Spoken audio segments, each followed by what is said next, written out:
You woke up this morning to an alarm. Maybe you hit snooze once, maybe 3 times. Then you got up, tired, groggy. Why am I always so tired? You blamed yourself, slept too late, scrolled too long. Not a morning person. But here is the truth nobody told you.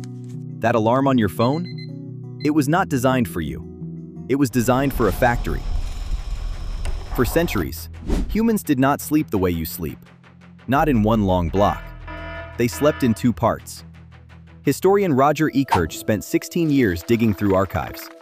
He found over 2,000 references, diaries, court records, prayer books, medical texts, all describing the same thing. First sleep, then waking, then second sleep. People went to bed at 9, woke naturally around midnight. They talked, they prayed, they read by candlelight, then slept again until dawn. The Romans called it primus somnus, the first sleep. Nobody questioned it, because nothing was broken. Then the factories came.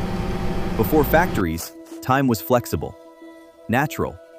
A factory shift starts at 6 in the morning, not 6-ish, not when you feel ready, 6. And suddenly, your body's natural sleep rhythm became a corporate problem. So they invented something to solve it. In 1787, Levi Hutchins built the first mechanical alarm clock. Not for health, not for well-being, just to force his body awake at 4 in the morning. Before these clocks, factory towns hired knocker-uppers, people who walked dark streets before dawn, tapping on windows with long sticks, breaking your sleep on behalf of a factory. The alarm clock was never about your rest. It was always about your compliance. Scientists have a name for what happens to you every morning. Social jet lag. Your body has an internal clock, tuned to light, temperature, the rhythm of the earth. Your alarm ignores all of it. It goes off at 7, because work starts at 9, not because your body is ready. Every morning you wake before your body is done. You create a gap. The effects are identical to crossing multiple time zones, every single day. More than half the world lives like this, chronically. That tiredness when your alarm goes off? Your body mid-sleep, ripped from a process it hasn't finished. That fog that takes an hour to clear. Scientists call it sleep inertia.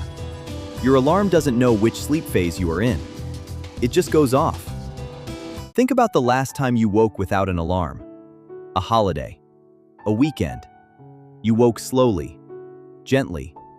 No grogginess, no dread, just awake. That is how your body wants to wake up.